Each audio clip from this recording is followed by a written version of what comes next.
Bueno, buenas tardes a todos y todas. Un placer para mí estar hablando de estos temas y vivenciándolos. En principio, quiero agradecer a Graciela y a Quinta que venimos hablando de realizar esta capacitación desde septiembre del 2016 y a todos y todas las integrantes del Instituto de Mediación, a Danisa, que ya desde el año pasado también la habíamos convocado y bueno, por cuestiones de tiempo y demás no se pudo hacer, y por supuesto también a Enriqueta. Y muy especialmente le quiero agradecer a José Pepe Callejas, presente acá, que gracias a él y a su actividad y su gestión, estas horas fueron homologadas por el Ministerio de Justicia, la Dirección de Mediación de la provincia, porque bueno, es nuestro representante, es nuestro nexo institucional entre Colprobas y Juso, y a su vez la Dirección de Mediación. Y cuando le comenté, no, en verdad lo estamos organizando desde el área académica, Pepe fue el que me dijo, pero ¿y por qué no homologarlo? Dije, ¿te parece? ¿Y nos darán los tiempos? Bueno, él me dijo, sí, sí, los tiempos nos van a dar. Así que gracias a él hoy tenemos este curso homologado y bueno, y vamos a trabajar sobre las distintas cuestiones. Contarles un poquito, antes de entrar sobre algunos tópicos que me parece que debemos plantear y sobre el que creo que debemos seguir trabajando más allá del tema que nos ocupa hoy.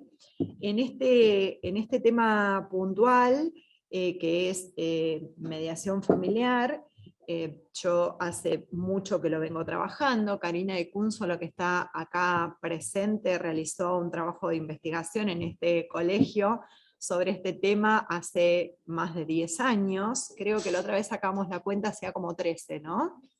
2005 más precisamente, así que bueno, saquen la cuenta la cantidad de años que hace, y lo cierto es que realmente estamos absolutamente convencidas y convencidos que es el método más apto para poder trabajar y gestionar estos conflictos.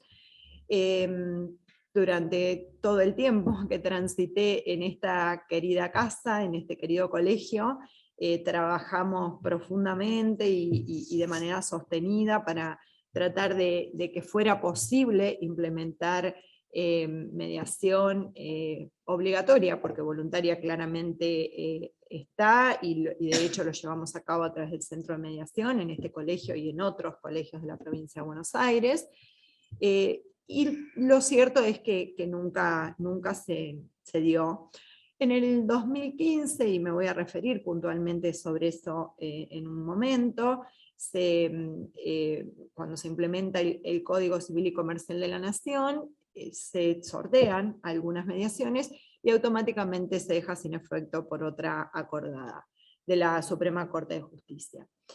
Cuando participamos de las reuniones con la Suprema Corte, se sostenía que en realidad no había mediadores y mediadoras formadas en toda la provincia para poder realizar las mediaciones en esta materia, y ese era el motivo de la suspensión. Cuando tuve la oportunidad de estar en el Estado a cargo justamente de este área, me ocupé de que se dicten las capacitaciones en mediación familiar y que en todos los departamentos judiciales hubiera profesionales habilitados y habilitadas para poder llevar a cabo esta mediación en esta materia. Eso no fue posible, y ahora, este año, volvimos a plantear. Le hemos enviado una nota al Colegio de Abogados de la Provincia de Buenos Aires y a la Suprema Corte, porque estamos absolutamente convencidas y convencidos que esta es la mejor herramienta para que las personas puedan acceder a derechos, puedan acceder a justicia, y por supuesto también ampliar nuestra incumbencia profesional como abogadas, abogados, mediadores y mediadoras. Sin duda, si nosotros tomamos en cuenta cómo nace y cuál es la esencia de la mediación, es un mecanismo de acceso a justicia, acceso a derechos de las personas, y en ese sentido se debe interpretar claramente en un sentido amplio, donde el abordaje debe ser holístico y se deben implementar diferentes mecanismos. Entre ellos, por supuesto, la mediación familiar. Cuando pensamos este método desde el acceso a justicia, claramente no podemos dejar de tener en cuenta lo que nos señala Mauro Capelletti Gar en su libro Acceso a la Justicia, y él claramente, ya por esos tiempos, nos decía que el acceso a justicia es el acceso a que los derechos puedan ser ejercidos de manera práctica y por mecanismos efectivos. Y cita al profesor Richard Claude, que justamente dice: la efectividad o protección procesal es simplemente otra manera de entender el contenido del derecho. Claramente el proceso no es el único medio para garantizar el efectivo acceso a justicia. Tenemos, por otro lado, hoy, y con amplio desarrollo, y que lo invocamos en cada uno de los encuentros que tenemos, mediadores y mediadoras, y sobre todo los encuentros internacionales en los que casi todos y todas participamos, la Agenda 2030, que claramente estableció un plan de desarrollo sostenible en el año 2015, donde a través de un proceso de negociación abierto, democrático y participativo, claramente pone el centro en la dignidad e igualdad de las personas. Y específicamente en el objetivo 16 establece la promoción y el desarrollo de sociedades pacíficas, inclusivas, y entre las cuestiones que establece claramente es la igualdad de acceso a justicia para todos. Un poco con lo que les planteaba anteriormente, y teniendo en cuenta esto, creo que nosotros en Argentina, y específicamente en la provincia de Buenos Aires, porque claramente a nivel nacional se desarrolla la mediación familiar de hace unos cuantos años ya, estamos ante una gran oportunidad para poder implementar este método. Que se haya comenzado a sortear en el año 2015 algunas mediaciones, no es casualidad, digo. Tenemos el artículo 706 del Código Civil y Comercial, que claramente establece como una forma de facilitar el acceso a justicia en las relaciones familiares la resolución pacífica de conflictos. Y específicamente referido a los desacuerdos por responsabilidad parental, en el artículo 642, dice que las discrepancias se pueden someter a mediación. Entonces, digo, esto es realmente un verdadero mecanismo de acceso a justicia a través de, claramente, los métodos autocompositivos, que sin ninguna duda son llevados por operadores y operadoras especializados y especializadas en la temática, donde se abordan las cuestiones de manera integral y teniendo básicamente en cuenta el contexto en el que los conflictos familiares se desarrollan. Por supuesto, respetando el principio de autonomía de las partes y teniendo la posibilidad de hacer acuerdos temporarios y revisar el efectivo cumplimiento de los mismos.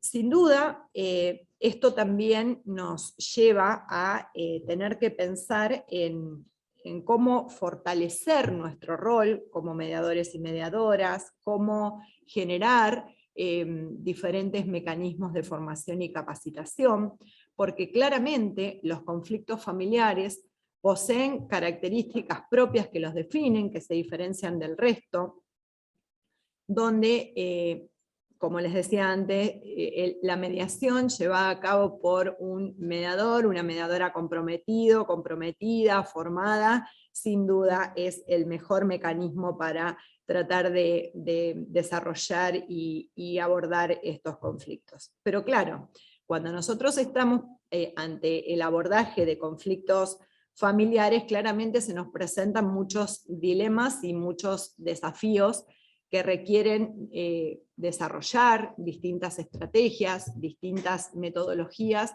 para tratar fundamentalmente de trabajar la diferencia sin suprimir el conflicto, y justamente enriqueciéndonos con la diversidad de perspectivas. Y hablando de la diversidad de perspectivas, la de género claramente es una de ellas, y en un rato nos van a estar hablando quienes están especializadas en la materia.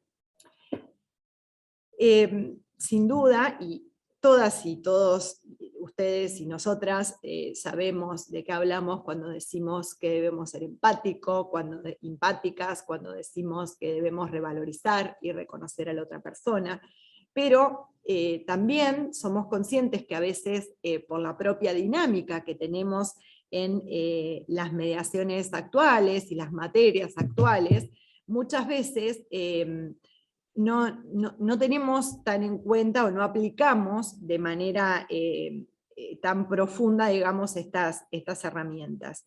Y en los conflictos familiares es fundamental. Yo dos cosas más les voy a decir y ya voy a ir terminando y las voy a dejar vuelvo a las especialistas en la materia, pero creo que acá, y esta es una opinión absolutamente personal, pero me parece que nos tenemos que enfocar en los que nos plantea el profesor Ledrach acerca de la rehumanización del conflicto, poder acompañar a las familias, a las personas que están transitando esta etapa de manera paciente, sabiendo caminar a su lado de aquel que necesite ayuda, y por supuesto con humildad de manera permanente. El resultado más importante que nosotros podemos tener al abordar este tipo de conflictos es tratar de generar un cambio en la vida de las personas que necesitan ayuda, que necesitan encontrar un poco de paz ante esta situación que están atravesando. Y dos cosas me gustaría destacar de los postulados del doctor Ledrach al hablar de rehumanización. Y él habla de la necesidad de completar la complejidad. Y este es un gran desafío, y sin duda cuando nosotros estamos abordando conflictos familiares, las cuestiones son complejas. Y él dice que la complejidad justamente nos ofrece oportunidades y formas nuevas de lo que está pasando para quienes, dice, claramente están dispuestos, y esto seríamos nosotros y nosotras como operadores y operadoras, para tener oídos y corazones puestos para escuchar, ver y sentirlos. Y hay que respetar la complejidad. Otra de las cosas que nos plantea es la curiosidad insaciable, no dar nada por sentado. Eso nosotros lo vemos y siempre lo abordamos en mediación, pero en estos casos y en estos conflictos, sin ninguna duda, más que nunca tenemos que poder aplicar todas nuestras herramientas que hemos aprendido, y con esta curiosidad de saber para tratar de ver cuáles son las estrategias que debemos plantear y cómo debemos transitar y gestionar este conflicto. Y después, sin duda, el acompañamiento paciente. Y ahí claramente vamos a tener que desarrollar mucho más todo nuestro ser del mediador y mediadora para poder caminar al lado de las personas que están transitando esta situación que claramente no es sencilla. Y otras de las cuestiones que quería compartir con ustedes hoy es, creo que estos mínimos postulados, que para mí son líneas que debemos seguir, también señalar algunas cuestiones que nos plantea el profesor Folger en cuanto a cómo intervenir. Y me parece que nosotros, en el abordaje de estos conflictos, tenemos que tener muy claro cuál es el propósito. A veces puede ser que algunas cuestiones de otra índole nos lleven a pensar que lo más importante es tratar de acordar. Sin duda, en los conflictos familiares, lo más importante va a ser gestionar para tratar primero de bajar generalmente la escalada que tienen las partes, y después veremos cómo vamos transitando a medida que esa dinámica de la gestión se va produciendo. Entonces acá me parece importante tener en cuenta el propósito, porque va a ser lo que va a guiar nuestra práctica. Y de esa manera vamos a poder ir gestionando el conflicto. Y como les decía anteriormente, ver este espacio de mediación como una gran oportunidad, porque eso también lo decimos habitualmente en los postulados de la mediación en general.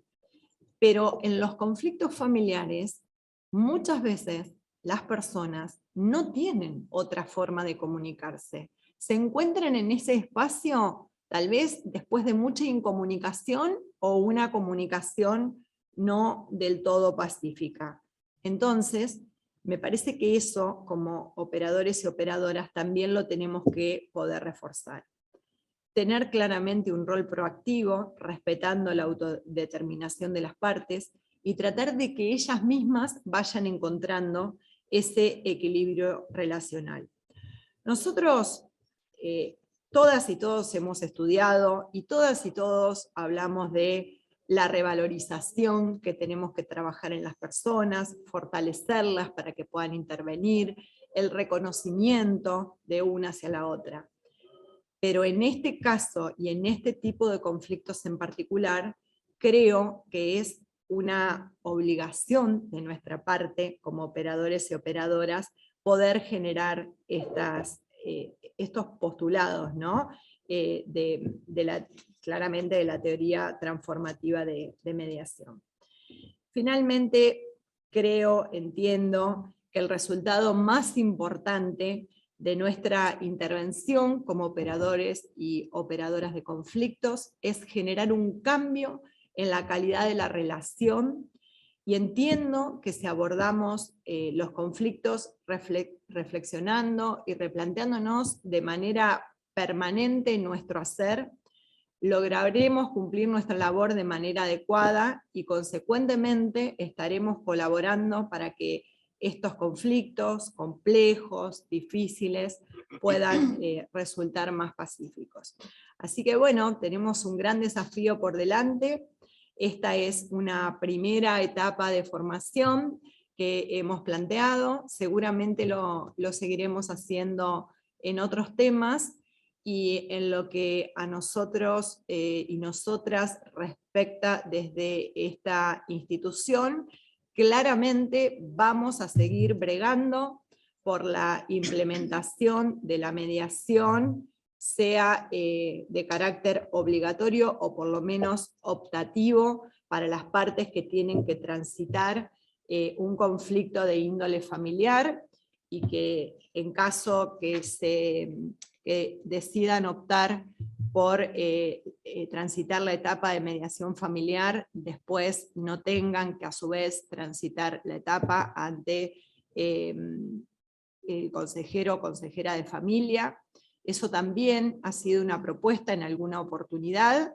Bueno, veremos cómo se va desarrollando. Yo creo que tenemos que seguir trabajando, tenemos que seguir bregando porque estos métodos se puedan seguir implementando en esta materia y también en otras. El lunes desde ya les paso también la comunicación que vamos a estar trabajando en conciliación de consumo. Nosotros generamos un espacio de conciliación voluntaria, que esas horas no están homologadas. Pepe, no te dije con tiempo, porque si no también lo hubieses logrado.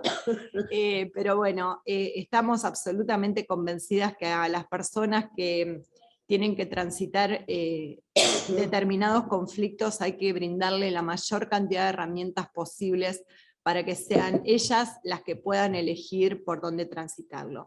Ese es nuestro compromiso, estamos en esa línea, y bueno, como les decía, en relación a esta materia, este es el primero de los muchos encuentros que vendrán en distintas cuestiones que claramente vamos a tener que abordar para formarnos cada vez más y poder brindar lo mejor de nosotras y nosotros a la hora de tener que abordar un conflicto de índole familiar. Así que bueno, muchas gracias, que estén muy bien, y bueno, las dejo acá a las chicas que son quienes están a cargo de la capacitación. Gracias a ustedes. Bueno. Ese es tuyo, ¿no? Sí. Ah. Chao, chao. Gracias. Espera que nos vamos a correr.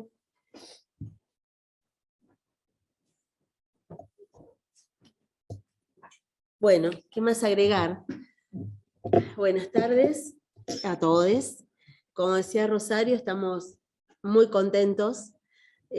Para quienes no me conocen, yo soy Graciela Giaquinta, junto a mis compañeras Karina Di Cúnsolo y Eleonora Nobile, estamos a cargo del Instituto de Mecanismos Adecuados de Resolución de Conflictos de aquí del CAL, del área de mediación.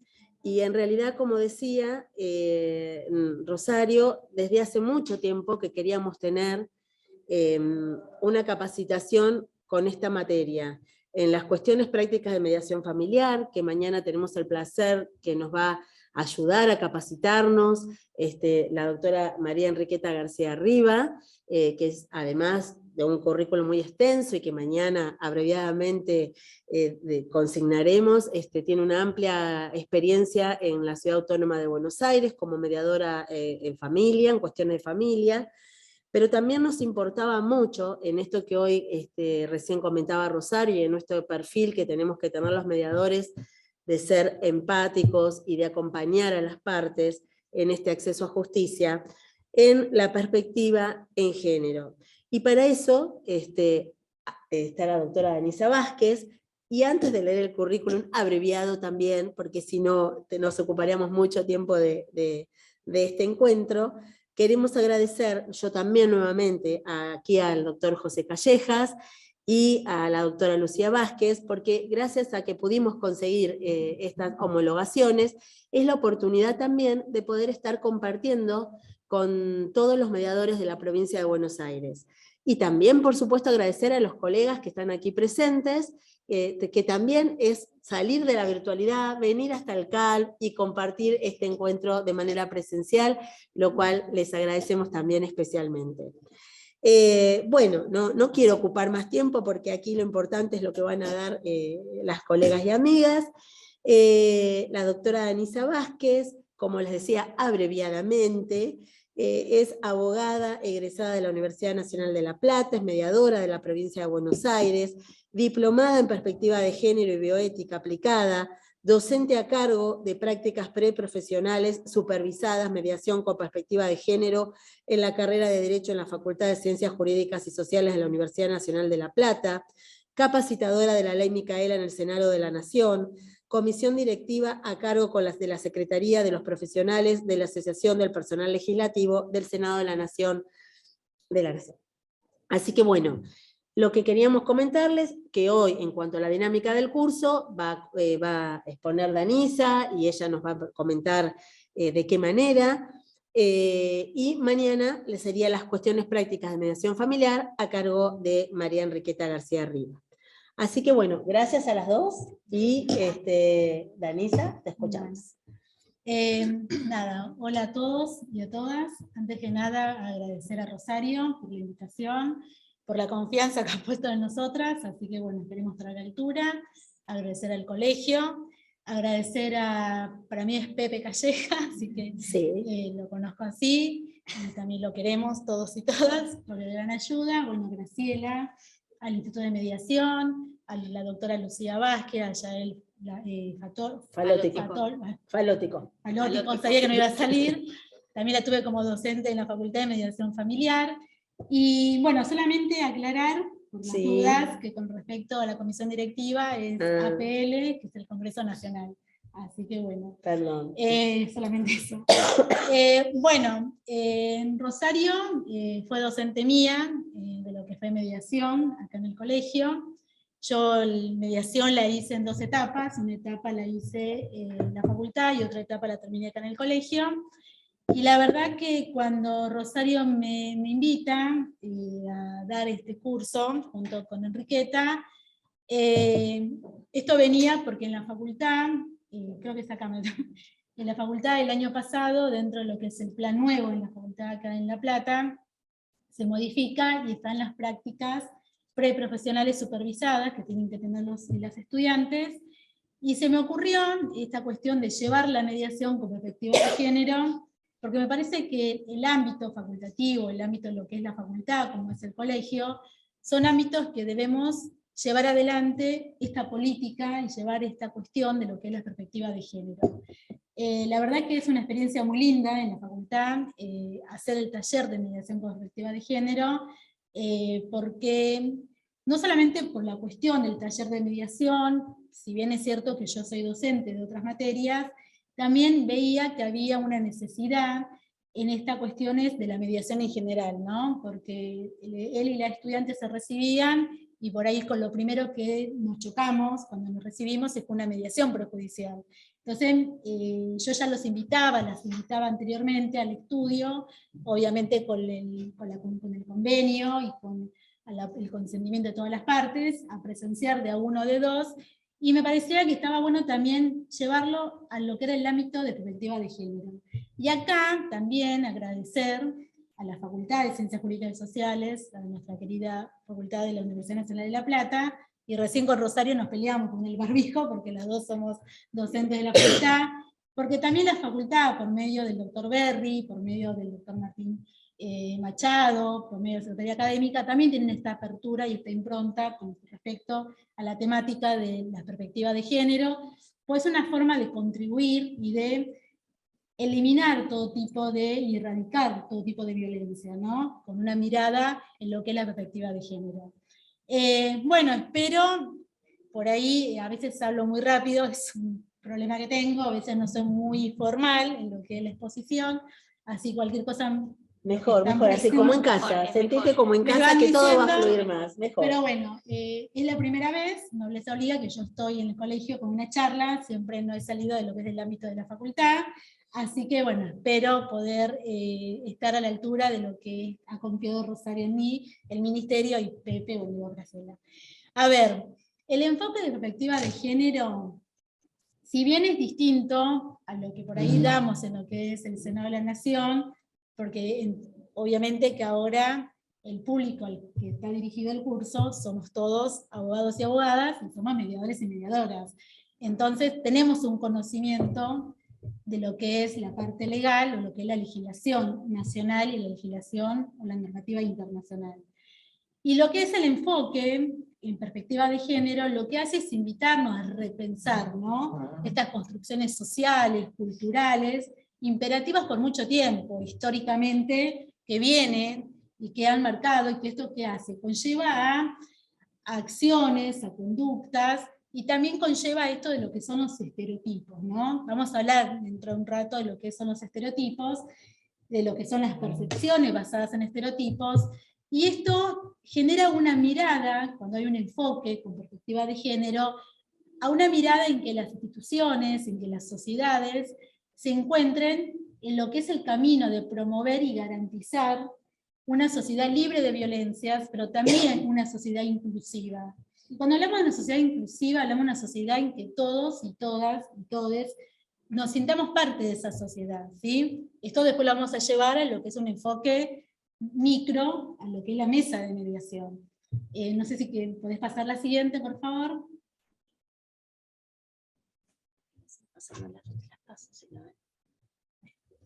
Entonces, acá, está bien, habrán escuchado, muchos nos capacitamos en el 2021 en lo que es mediación con perspectiva de género, que también dio el Ministerio, en que el término género no es equivalente o sinónimo de mujeres, ¿no? Sino que se refiere a un sistema de relaciones sociales que involucra a toda la sociedad, nos involucra a todos y a todas y a todos, y que también está enfocado no solamente a la violencia que sufren las mujeres, sino la que también sufren los otros colectivos, ¿no? El colectivo LGBTIQ+, y ese más al final quiere decir que no es cerrado, sino que es abierto y que está en constante transformación, y que se van agregando otras diversidades con el transcurso del tiempo, porque si no, volvemos y recaemos en esta cuestión binaria que queremos y que estamos camino a transformar, ¿sí? La siguiente. Bueno, yo tengo la computadora de la compañera, con el de Henry, por ahí. Permiso. Sí. Ahí, bueno, lo pasé ahí bien. Entonces, este curso, enfocado en lo que es perspectiva de género, lo que va a poner en relieve, lo que pone de manifiesto, es la suma importancia en cuanto a la estrategia centrada en la formación de nosotros y nosotras, como mediadores y mediadoras, en lo que es la temática de perspectiva de género. ¿Por qué? Porque esto tiene una importancia en generar políticas, pero más allá de las políticas a nivel macro, es en generar intervenciones que hagamos nosotras y nosotros en esa mesa de mediación, y que esas intervenciones sean realmente activas. ¿Activas para qué? Para hacer operativo lo que está reconocido o los derechos que surgen de las leyes. A ver, como ley marco, en lo que es perspectiva de género, podemos mencionar la 26485, podemos mencionar la 26743, que son las dos columnas vertebrales de lo que hoy nos llama la charla de hoy, y que además va a resultar fundamental para poder lograr ese cambio institucional, ese cambio cultural, para terminar o culminar en lo que es el respeto de los derechos humanos, ¿sí? Porque cuando hablamos de violencia hacia las mujeres, de violencia hacia los colectivos, cuando hablamos del respeto a la identidad de género, es una cuestión esencial y está dentro de lo que son las violaciones a los derechos humanos, porque así lo entiende la CEDAW, porque así lo entiende Belén do Pará, porque así lo entiende la Corte Interamericana, porque así se entiende, ¿sí? Paso a la siguiente. Así que yo te la voy pasando.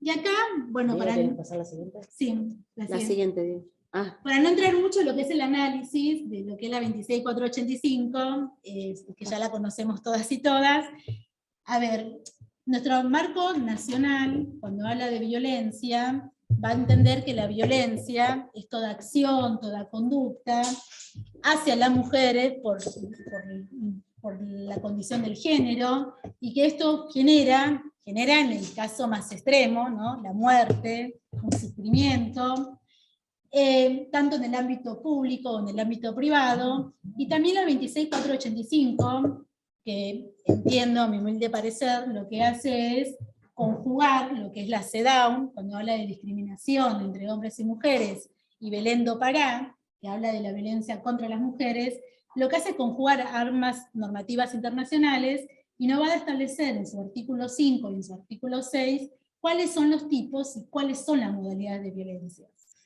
Si bien es cierto que hemos sido formados en esta cuestión de que cuando hay violencia no podemos mediar, ¿no? Esto lo hemos escuchado, hay como una regla general en la que hemos sido, ha sido como el cucu para los chicos y chicas, de que el límite de la mesa de mediación es la violencia, y hasta ahí llegamos, y cuando vemos que hay una violencia, directamente cerramos a decisión del mediador mediadora esta mediación.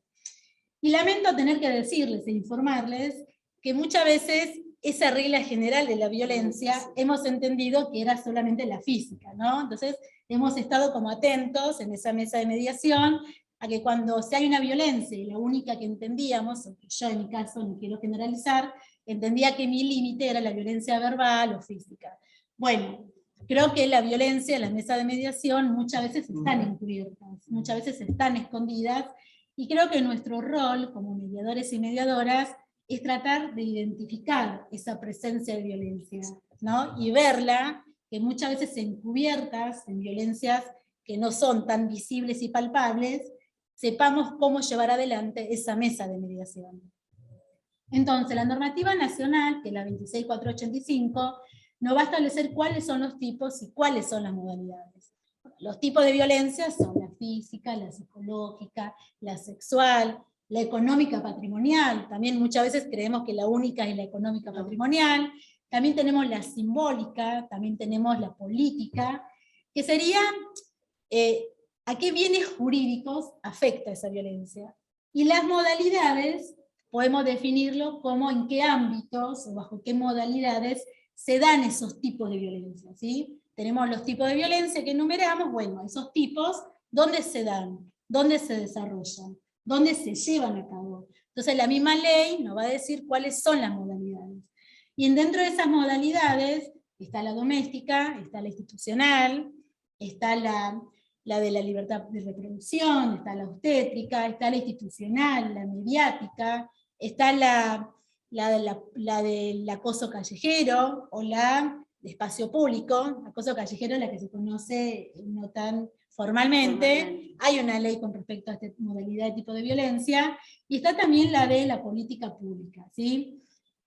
Debemos pensar los tipos y las modalidades de violencia no como dos cosas estánticas, no como dos estándares separados y que nunca se cruzan. No, todo lo contrario, los tipos y modalidades están constantemente cruzándose. Es más, hasta incluso podemos decir que tanto se cruzan entre uno y el otro que hacen que aumenten, que hacen que se recategoricen los tipos de violencia y las modalidades. Entonces puede haber un tipo de violencia física que se da en un ámbito doméstico, pero que a su vez tiene otro tipo de violencia que la económica patrimonial, ¿sí? A ver, Mafia dice que la violencia económica y la violencia física son las violencias que vendrían a ser como el caldo de cultivo de todos los otros tipos y modalidades de violencia. ¿Por qué? Porque son las que quedan visibles, o las que bajo esos tipos de modalidades tenemos los otros tipos y las otras modalidades de violencia. ¿Y por qué llego, o por qué les di la clase de tipos y modalidades? Porque vuelvo a lo que les dije hace un ratito.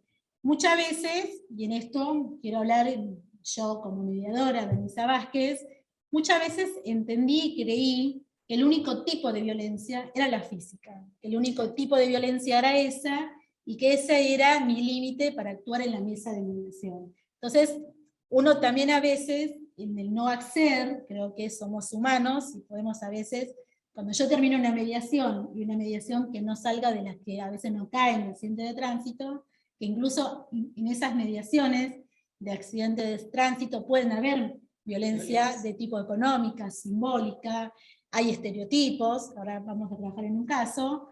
Muchas veces entendí y creí que ese era mi único límite.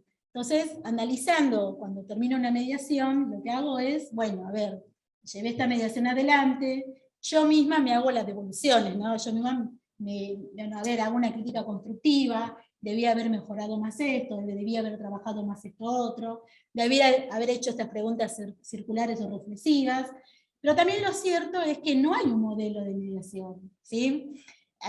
Hemos estudiado las escuelas de mediación, podemos tener un modelo circular, un modelo narrativo, pero creo que cada mediación es cada mediación, y en cada mediación el rol del mediador y el rol de la mediadora llevará la esencia de esta mediación y ese rol que tengamos. Cada mediación tiene sus partes, cada mediación tiene sus posiciones, cada mediación tiene sus necesidades e intereses, sus emociones. Entonces, en cada mediación veremos qué herramientas, cómo la trabajaremos, qué intervenciones vamos a hacer, qué intervenciones no vamos a hacer. Por eso creo que cada mediación es una mediación, con las partes que están en esa mediación, y que incluso nosotros y nosotras, por más que seamos la misma mediadora, el mismo mediador, vamos a tener intervenciones distintas en cada mediación. No sé si la siguiente... Próxima. Paso. A ver, yo te la pongo.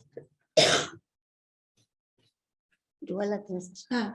Y acá es importante también mencionar a Sarah Kopp, cuando Sarah Kopp dice, bueno, a ver, ¿se media o no se media con violencia? Entonces ella habla de un término que es la domesticación de la violencia, creo que lo dije bien, y dice, con la domesticación de la violencia lo que uno va a buscar es transformar esos discursos violentos, esos discursos de derechos, para llevarlo a lo que es los discursos basados en los intereses, ¿no? En los intereses de las partes, y ella habla de 3 pasos a seguir. Ella dice, bueno, a ver, nuestra función, nuestro rol en esa mediación, será primero tratar de identificar si en la mediación hay una violencia, hay violencia.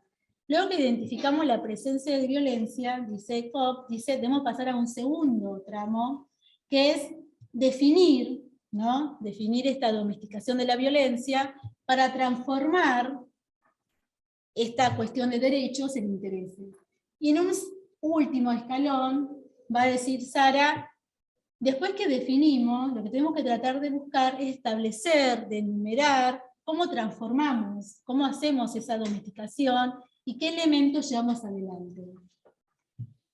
Y ahora, bueno, con respecto al marco internacional, yo le dije que más allá del marco normativo, y con respecto al marco normativo, sería muy poco, a ver, no reconocería el avance que hemos hecho a nivel nacional, y sería también, no reconocería tampoco la lucha de los colectivos y la conquista de derechos, si solamente menciono estos dos marcos normativos nuestros. Ustedes saben que Argentina es pionera en lo que es derechos humanos, en lo que es identidad de género, y tenemos un marco normativo rico en lo que es la normativa, ¿no? A nivel marco internacional tenemos CEDAW, tenemos Belén do Pará, pero a nivel marco nacional tenemos la ley 14893, que es la licencia de mujeres en caso de violencia, que es el marco que nos compete en Provincia de Buenos Aires. Tenemos la ley 27452, que es la reparación económica para niños y niñas y adolescentes que hayan tenido, hayan sido o tengan a la mamá, ¿no? Víctima de violencia de género. Tenemos la ley 26743, que es el derecho de la identidad de género.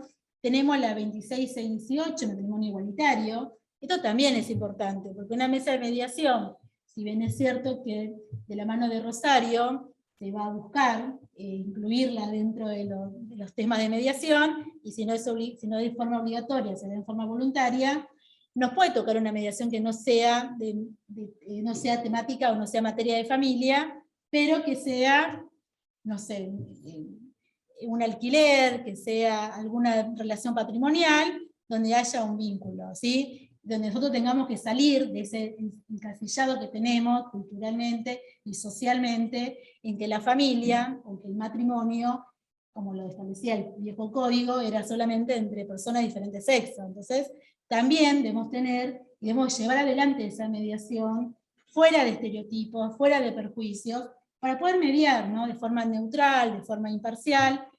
Entonces, bueno, el matrimonio igualitario también es una normativa, fue un avance, y así Argentina es reconocida. ¿Por qué? Porque la familia es un vínculo al igual que la diversidad que se está construyendo todo el tiempo. No hay un modelo único de familia. Familia es un vínculo que constantemente se construye. Entonces, no podemos dar una definición de familia y decir, como decía el anterior código, ¿sí?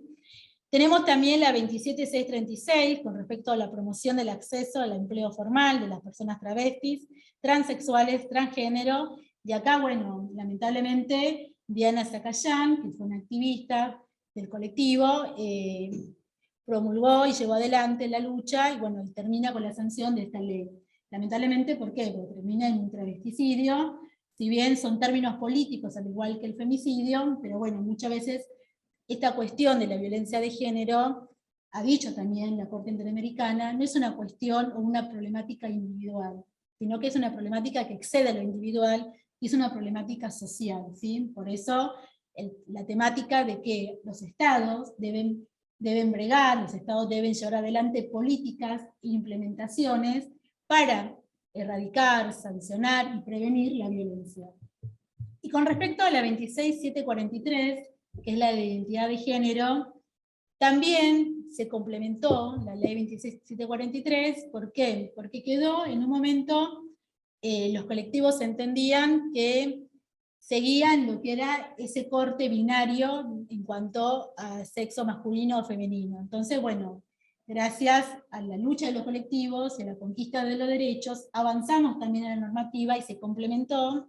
Yo lo voy a leer, por si le llego a errar con el número, con el decreto 476/21, este decreto 476/21 lo que viene a hacer es terminar o salir de este enfoque binario con respecto a los documentos de identidad y pasaportes electrónicos, con que se asignaba femenino-masculino, sino que ahora hay una tercera determinación, para quien no entiende que queda encasillado en esto binario, que es el X, ¿sí? Entonces, viene a complementar, porque la 26743, que es la de identidad de género, a ver, para no entrar en el análisis de leyes que todos y todas conocemos, esta ley de identidad de género, que es pionera argentina, establece esta cuestión de que quien o viene a definir también qué se entiende por identidad de género, y la ley va a definir a identidad de género como aquella vivencia interna, individual, de género, que cada persona siente profundamente,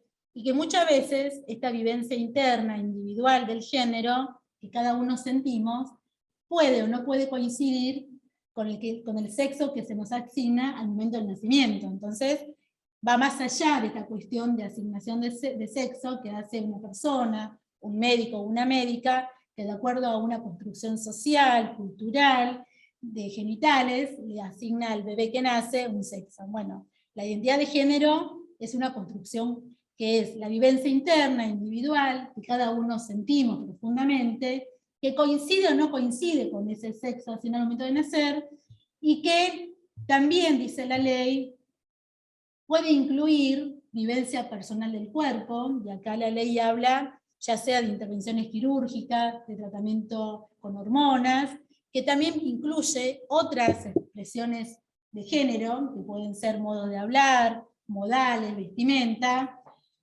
Entonces, la ley permitía que quien no entendía que en el documento de identidad se había asignado un sexo que no coincidía con su identidad de género autopercibida, podía acercarse al registro de las personas y podía solicitar la rectificación registral, ¿sí?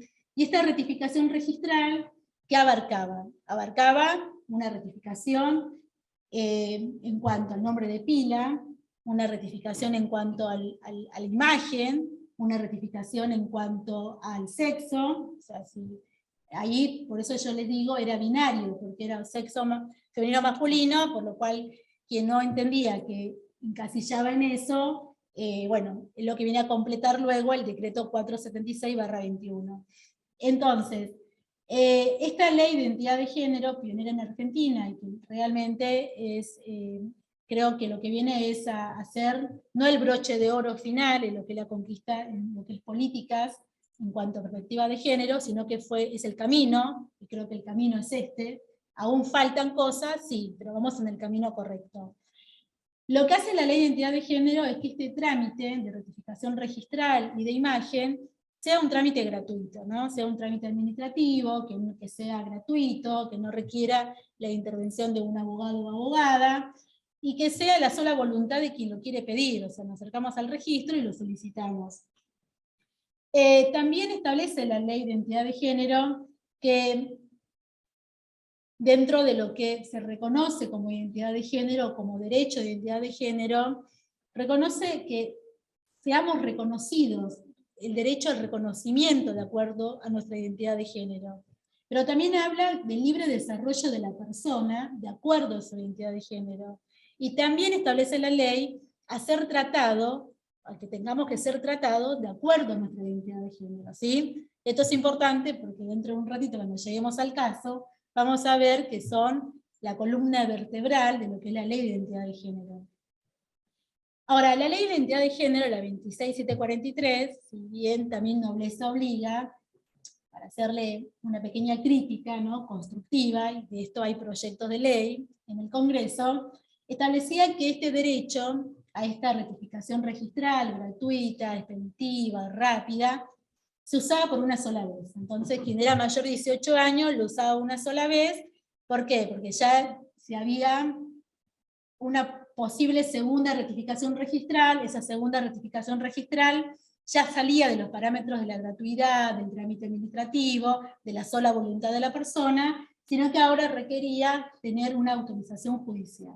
Entonces, yo creo que esto lo que generaba también era una cuestión de que cada persona que entendía que su identidad de género autopercibida no coincidía con el documento de identidad, con el sexo asignado, tenía que replanteárselo 2 veces, ¿no? Parecía que el Estado le ponía una limitación. O sea, el Estado te dice, tenés una ley de identidad de género, pero a su vez también está condicionando a que hagas uso de ese derecho de rectificación registral por una sola vez. Entonces, creo que también esto, en mi humilde opinión, de alguna u otra manera había una limitación a quien quería ejercer ese derecho.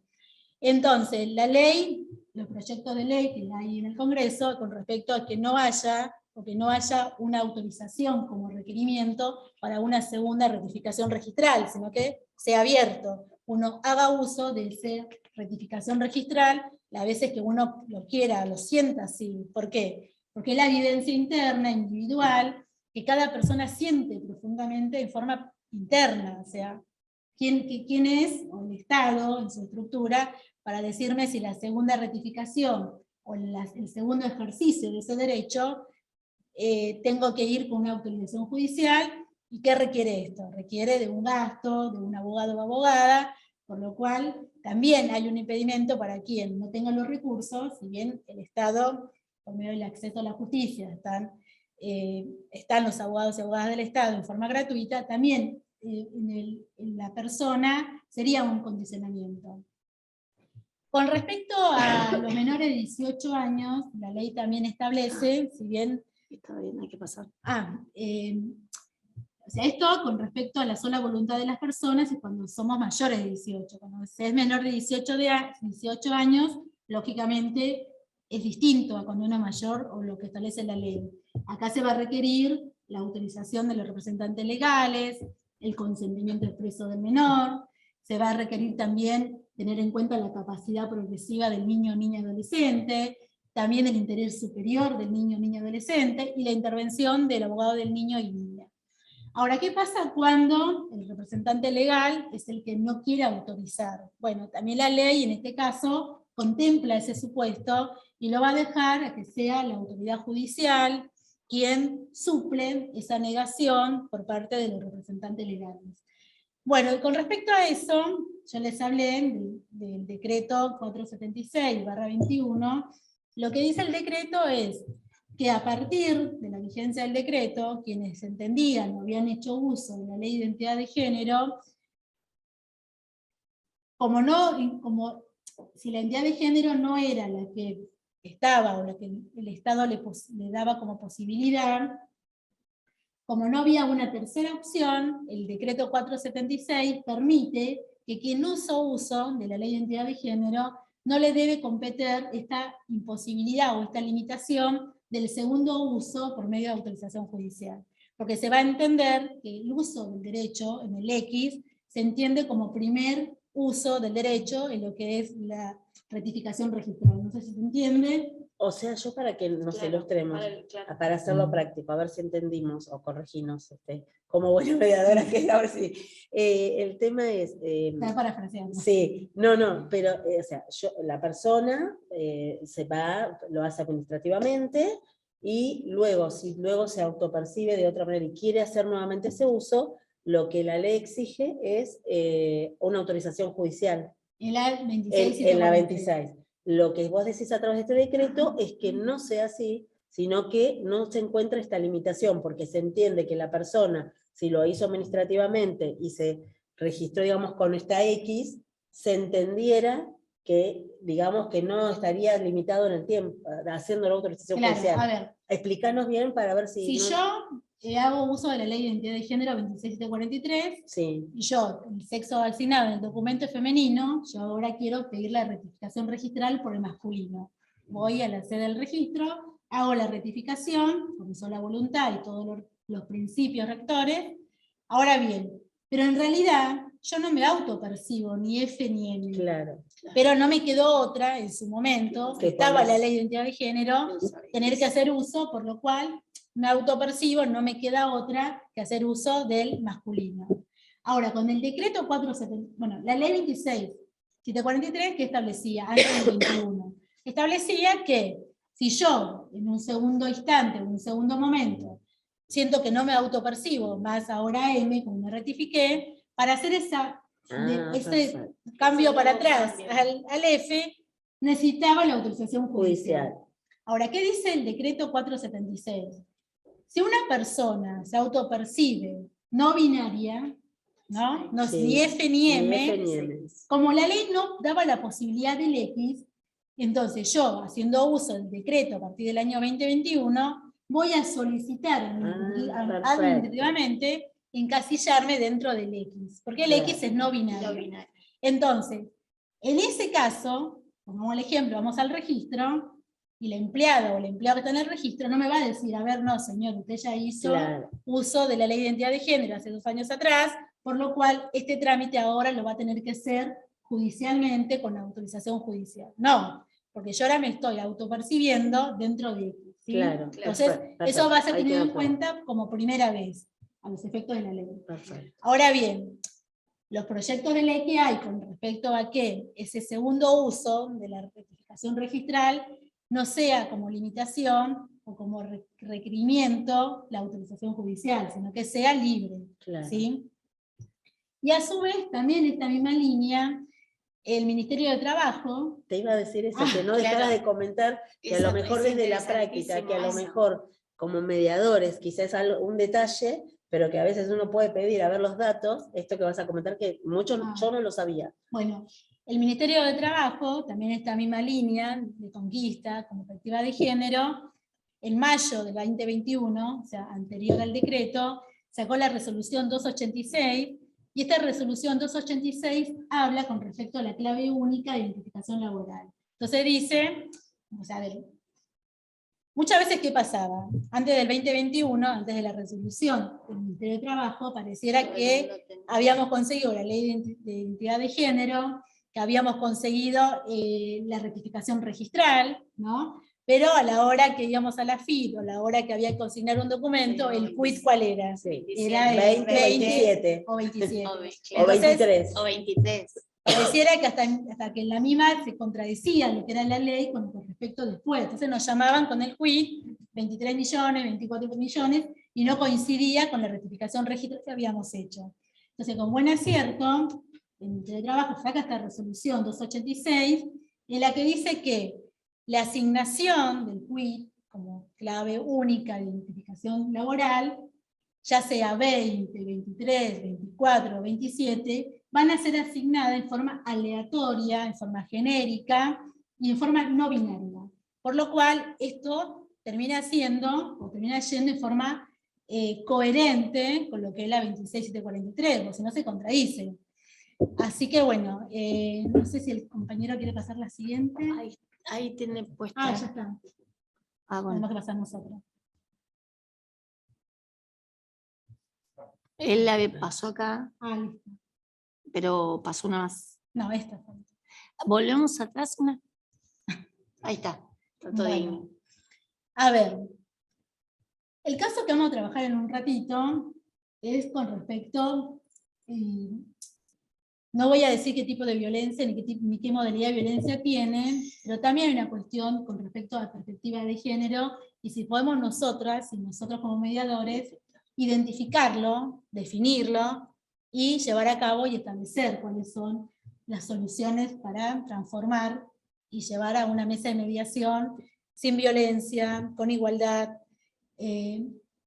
Y creo que en la mesa de mediación lo que siempre debe primar, más allá de los principios rectores de la mediación, de la neutralidad, de la imparcialidad, es el trato digno, ¿no?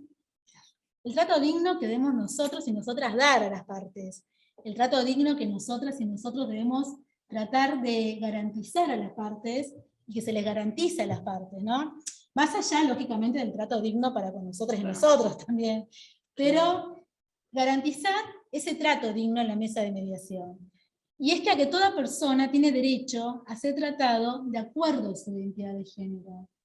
Porque recuerden que yo le dije que la ley de identidad de género, si tenemos que decir la columna vertebral de la ley de identidad de género, o los principios rectores de la ley de identidad de género, es el reconocimiento de la identidad de género de las personas, es el libre desarrollo de las personas de acuerdo a su identidad de género, y es a ser tratada de acuerdo a su identidad de género. Y que esto también debe ser una obligación, no sé si obligación suena como muy fuerte, no, sí, a que nosotros y nosotras los mediadores debemos hacerlo.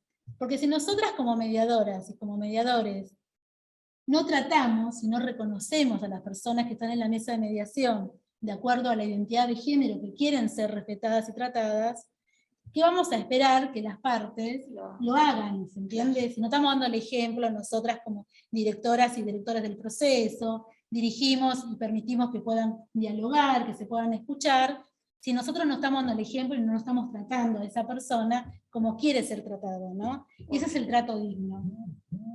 Bien.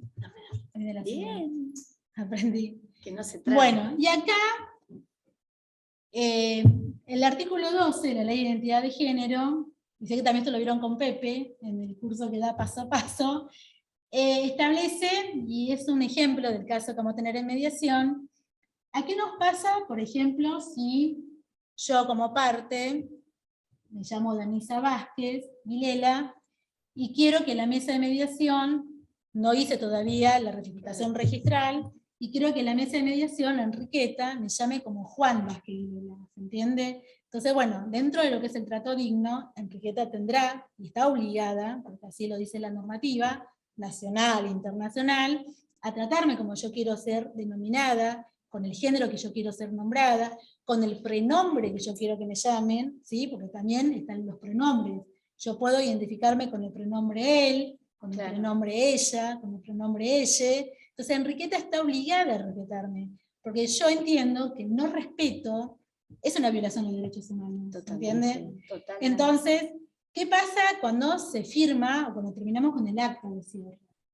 Hagamos la idea y seamos optimistas que es un acta con cierre, con acuerdo. Por más que sea sin acuerdo. Con acuerdo. Entonces, bueno, si yo quiero que en el acta figure que Juan, Enriqueta va a tener que poner mis iniciales y Juan, ¿sí? Pero la ley también establece que va a tener que aclarar mi número de documento, mi fecha de nacimiento, como para que no haya ninguna duda o no haya alguna posible nulidad, que tanto nos gustan a los abogados y abogadas después invocar.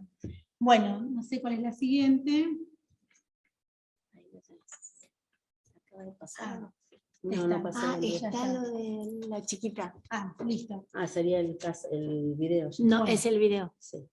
Bueno, a ver, lo que hacemos dentro de lo que mencionó Graciela, yo siempre digo, y siempre enfatizo en esto, de que yo me siento una privilegiada, ¿no?, en trabajar lo que me gusta. Y la verdad que en el Congreso, en el Senado, yo soy capacitora de Ley Micaela, y muchas veces por ahí No pasa nada. para usted suene por ahí más entretenido, ¿no?, cuando hablamos de normativas, porque o ese lenguaje a veces de la ley es tan formal, abstracto. Que no le ponemos caras, quizás. Claro, y a veces está bueno también sensibilizar o interpelarnos a lo que es la situación o qué siente alguien en primera persona cuando no es respetado, cuando no es merecedora de este trato digno, ¿no? Porque por ahí uno lo puede contar en tercera persona, pero está bueno también escucharlo en primera persona. Y este video yo lo paso en la facultad, y la verdad que genera y hace una interpelación en los y las estudiantes que es positiva, y me parece que creo y espero lograr esto en todos y en cada una de ustedes. A ver si... Ahora sí, Diego. ¿Se puede pasar? A ver, Diego. Dura 7 minutos. Sí, así es que... cortito. Ahí está.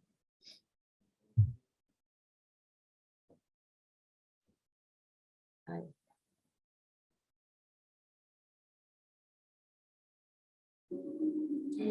Tiziana no siempre fue Tiziana. Yo cuando tenía 8 años quería ser nena.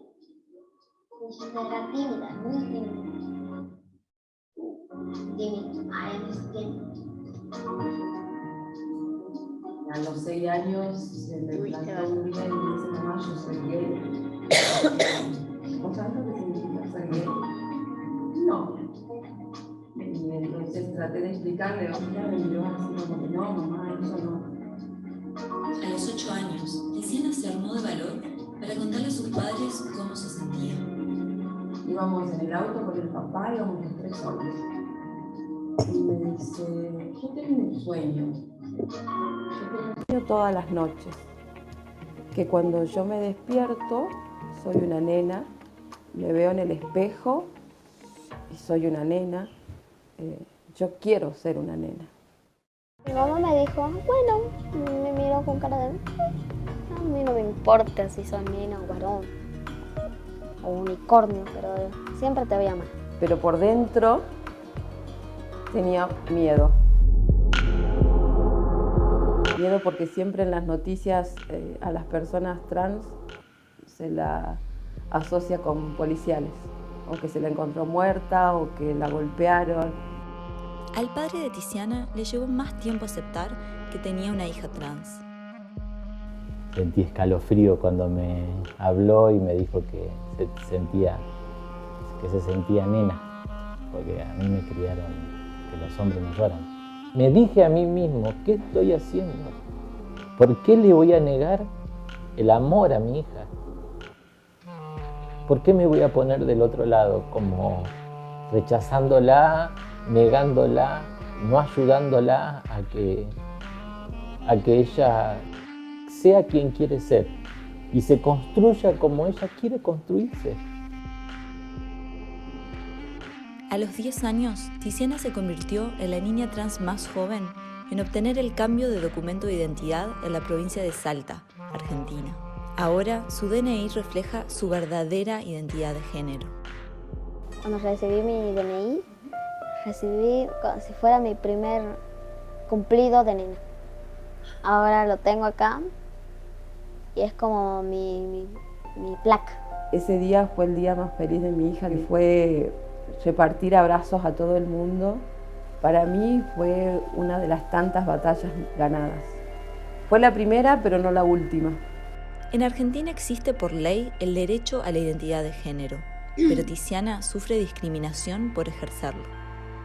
La verdad que está siendo un poco dura la vida con mi hija, solo por ser. Y muchas veces duele. Tiziana es rechazada por el resto de su familia y dice que sufrió bullying en el colegio al que asistía. La principal causa creo que es la ignorancia y la falta de empatía, porque mi hija no pide que la acepten o que estén de acuerdo con lo que ella siente, sino que la respeten. A algunas personas sí deben ser que me dicen que no les gusta mi aspecto. Y bueno, es su problema. Según los padres de Tiziana, la infancia trans es invisible para muchas personas, y eso es un problema. Aunque lo quieran invisibilizar, lo quieran negar, los niños y las niñas trans existen y van a existir y cada vez se van a animar más a contarle a sus papás. Nosotros tenemos que escucharlos y protegerlos. Antes, Tiziana era una personita triste, que odiaba cortarse el pelo. Y ahora es una nena plena, es una nena feliz. Las personas trans siempre están asociadas con hechos policiales y no es así, y eso es lo que yo voy a cambiar con mi hija. Mi hija se va a morir de vieja, feliz. Ser gay, lesbiana, trans, para mí es muy normal. Es ser libre.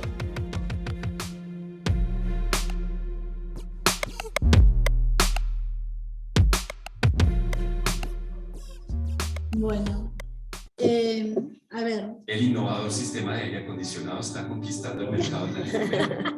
Eso no iba. Era la publicidad. Eso no iba. Esa pizza. ¿Me vas a dar un aire para el verano? Claro que no. Bueno, lo que vamos a hacer ahora, yo traje un caso práctico. Así vamos a hacer un pequeño receso, así los compañeros y las compañeras que están acá, mediadores y mediadoras, van a hacer el juego de roles. Y las que están en Zoom aprovechen a calentarse el agua del mate, Claro. hacer este pequeño descansito de 5 minutos, y nos volvemos a encontrar. Mismo Sí. canal. Sí. No, eso es lo que yo La idea que tenemos es que quede en la pantalla el caso, así ustedes también ya van viendo cuál es el caso que se va a trabajar. Ahí está.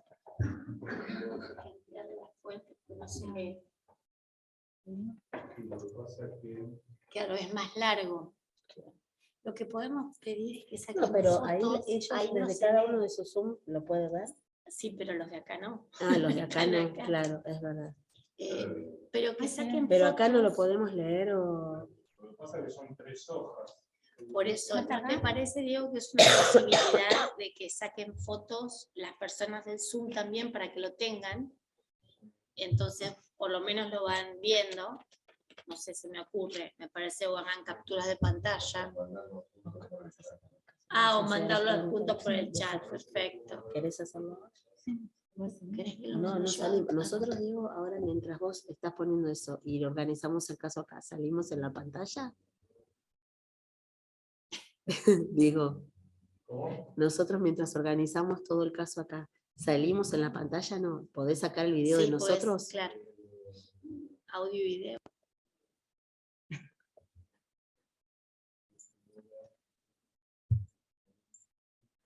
Igual ahí no nos estamos viendo.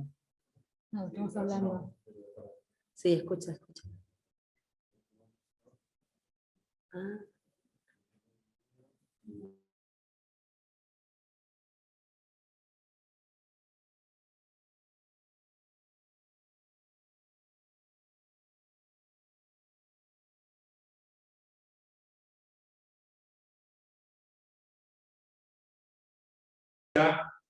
Bueno, ahí ya tienen audio.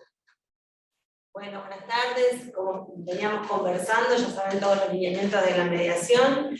Quiero que me digan si lo han entendido. Si podemos hacer comienzo, perfecto. Bueno, contanos un poco cuál es el requerimiento. ¿Qué tal? Buenas tardes. El problema es que yo a la señorita la conozco de toda la vida, le he cambiado los pañales, la he llevado al jardín. De buenas a primeras, dejo mi auto, ella saca el suyo, tenemos una distancia considerable de garaje a garaje, perdón, omití decir que somos vecinas, saca el auto y me choca todo el costado de mi auto. Aclara, por favor, que es un auto nuevo, recién Claramente, sí, es un auto que me regaló mi marido, un Mercedes hace un montón que lo estábamos buscando, llegó al país, nuevísimo, divino, ella sale, me lo choca y en ningún momento se bajó a decir que fue ella, ni me vino a pedir perdón. No sé, la verdad. Imagínense que yo después de esto no la quiero ver ni a ella ni a su familia porque me duele lo que hizo, no fue capaz de avisar ni su madre ni su padre y lo tuve que descubrir por las cámaras de mi casa. Y me duele mucho. Perfecto. Doctor, ¿quiere agregar algo más? No, yo quisiera preguntarle a usted, mediadora, porque dentro de sus funciones creo que está el identificar debidamente a las partes. ¿Usted identificó a la doctora y a la requerida? Como bien hice al principio, identifiqué al doctor y a la requerida, así como... ¿Quién es el doctor? Discúlpeme. Yo soy el doctor, mi abogado, es el abogado de la señora. Yo soy el doctor. Eleonora es...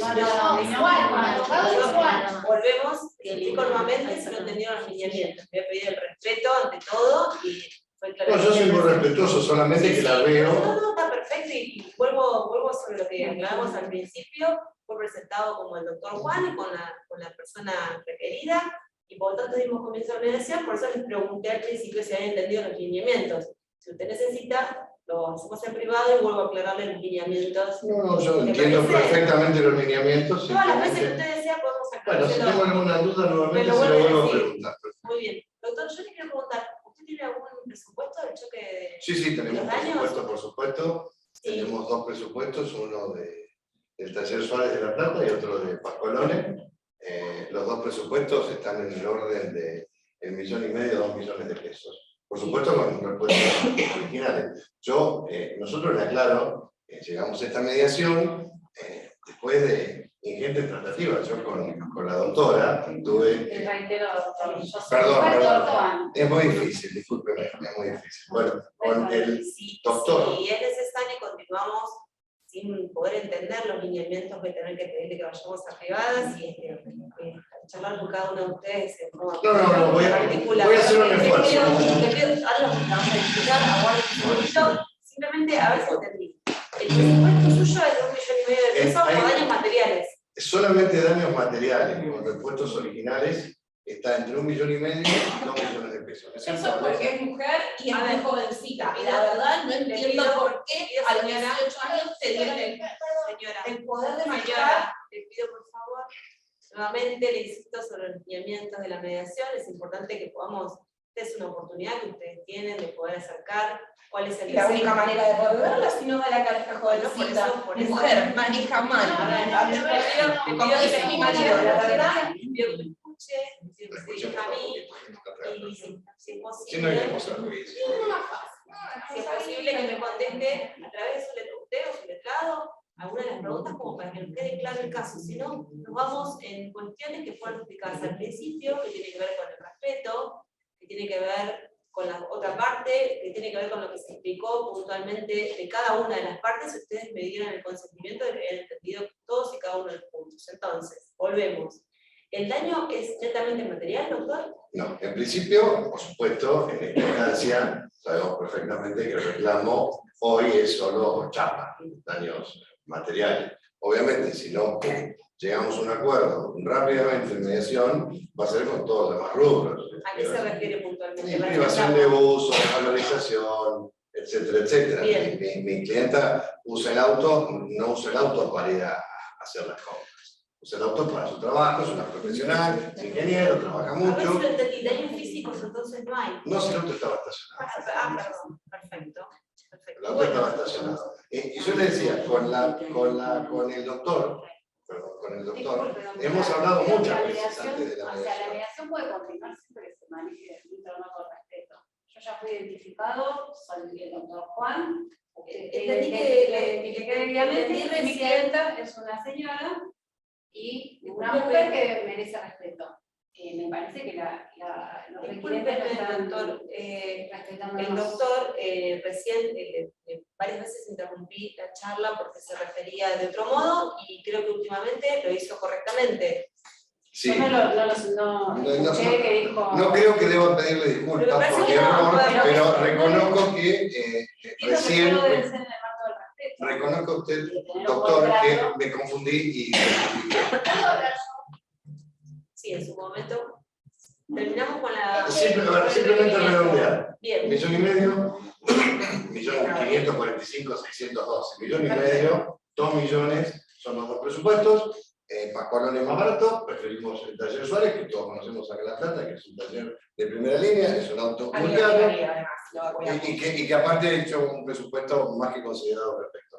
Ese es el reclamo hoy en el corto plazo. Bueno. Si en el corto plazo no tenemos solución, vamos a ir por una instancia judicial en la que vamos a reclamar todos los rubros y obviamente se van a implementar, perdón, y estamos hablando de sin intereses. El siniestro ocurrió hace 6 meses. Bueno, si le voy a pedir un ratito de silencio, si escuchamos a otra parte, con el respeto que tenía al principio.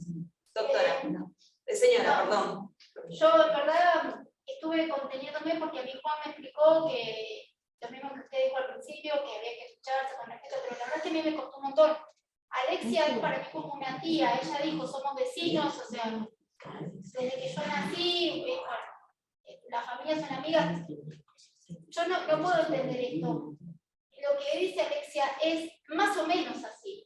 El auto estaba estacionado, es cierto, pero estaba estacionado sobre la cola de mi garaje. Ella tiene un auto grande, lo dijo recién, el auto de ella no es un Fiat 600. Perdón, ¿la señora tiene espejo retrovisor su auto? Mi espejo tiene espejo, mi auto tiene espejo retrovisor. No, pregunto nomás porque, a ver, puede ser grande, pero también es... ¿Puedo pedir que le interrumpa y que escuchemos a la parte? ¿Sabe qué? Si mi auto tiene espejo bien, retrovisor, una y la pregunta. señora debe conocer las reglas de tránsito. Alexia, perdón, te tengo que decir, señora, porque a mí me duele mucho esta situación, que vos vengas siendo lo que sabés que sos para mí, y creía que también era recíproco, que a los gritos, cuando pasó eso, vinieras a increpar, estés diciendo todo esto que decís, sabés que yo hice el curso, soy responsable, me conoces de toda la vida, y esto a mí, la verdad, a mí me duele. Entonces, si vamos a contar las cosas, que sean como son. Entonces, yo salí de mi garage, bueno, del garage de la casa de mi padre, yo vivo con ellos, todavía no mi casa. No me independicé. Salgo y no esperaba tener el auto de ella sobre la arcada que está pintada de amarillo. ¿Usted dice entonces que reconoce el hecho como aconteció? No, yo no estoy diciendo que como aconteció, porque yo estoy diciendo que ella no estaba estacionada en su lugar. Yo lo que estoy diciendo es, no es que yo manejo mal porque soy novata, porque me dieron el registro, como dice Alexia, porque para ahora, Alexia, cuando vos sacaste el registro seguro que no, pero ahora hay que hacer un curso, aprobarlo, no es lo mismo. No sé quién te habrá dado, la verdad. No sé, mira, a mí tu padre me contó otra cosa de cómo conseguir esa licencia. No, bueno. En la medida que el auto incluye espejo, no debería tener problema. Ella, a ver, seguí. Alexia no dijo que era de noche, no dijo nada. Ella solamente dice que yo, porque porque no sé manejar, porque me dieron el registro. O sea, Esa mujer. y sí, dijo, porque soy mujer. Dijo, entiendo, porque es novata. No tiene que ver. Perdón, me recuerdo que es Alexia. Me parece Es que- mujer que- a también. ver, Sí, es Alexia. Por eso me Disculpe. sorprende, porque ella también es mujer. Debería, en todo caso, o yo esperaría que una mujer como yo Me parece con esta empatía. lo importante es que están acá Perdón. y que esta oportunidad que tienen es para circunscribirse. La señora está haciendo un reclamo por un daño y es eso el requerimiento. Sí. Más allá de las apreciaciones personales que puedan hacer que desde todo momento les pedí el respeto y cualquier cosa podemos abordarlo desde otro lugar. Perdón, Pero, sí, no, perdón, Juan, no, está yo bien. escuché otras cosas además de... No fue solamente un reclamo de chapa. Sin perjuicio del reclamo del daño moral que está reclamando la otra parte, están reclamando un daño material que es mucho mayor del que realmente el auto de la señora tuvo. Están reclamando 1,5 millones de pesos por el arreglo cuando solo se tocó apenas Y se el auto paró. también se oyó. Y el auto de ella también sufrió daños, con lo cual los presupuestos que están presentando desde ya los rechazamos, porque no, o sea, dicen que se destruyó toda la parte del costado del auto, cuando no, cuando es imposible, según la dinámica del accidente que está contando mi clienta, no, nunca pudo haber sido. Doctor. Perfecto. No. Muy bien. Hay que abarcar la emocionalidad, claramente, pero bueno, me hacían reír, no lo puedo. Aparte fue un taller más caro de todo. Escuchame, me podés salir un momento. Eso Mercedes. Decime si querés que si quieren hacer. Bueno, ahora lo que vamos a hacer es hacer algunas intervenciones por medio del chat y estas intervenciones complementen las intervenciones que hizo la mediadora. Que no critican, va. Que no critican. Nos ayuda a ver qué intervenciones se hubieran hecho, qué intervenciones no hubieran hecho. Así que bueno, Graciela con Henry van a leer el chat. Y si pudieron visibilizar e individualizar algún tipo de violencia, ¿no? De la mía toda. En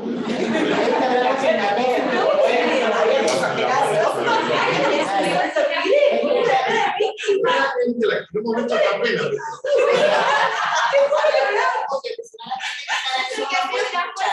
Diego nos proponía, que nos parece mejor, que él va a habilitar el micrófono. Entonces, el que quiere hacer un aporte, puede levantar la mano en el chat y yo lo habilito. que levante la mano en el chat y los vamos habilitando para que tengan la palabra, así también pueden participar. Bueno, ahí recién veo cuántas caras conocidas. Hola a todos, amigas queridas. Muchas de las que están ahí. Así que bueno, y todos los de la provincia que están, aunque no los conocemos también. Bienvenidos. La única aclaración es que requirentes, ¿sí? Sino que acá el único que estaba era Pepe. Claro. El requirente es requirente, ¿sí?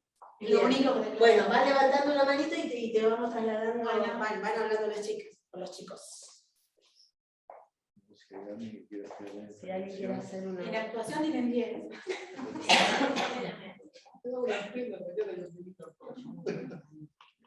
No puedo cuando levanto la mano. No, eso iba a decir yo después, que encima no tiene seguro. No estaba manejando, tiene seguro. No,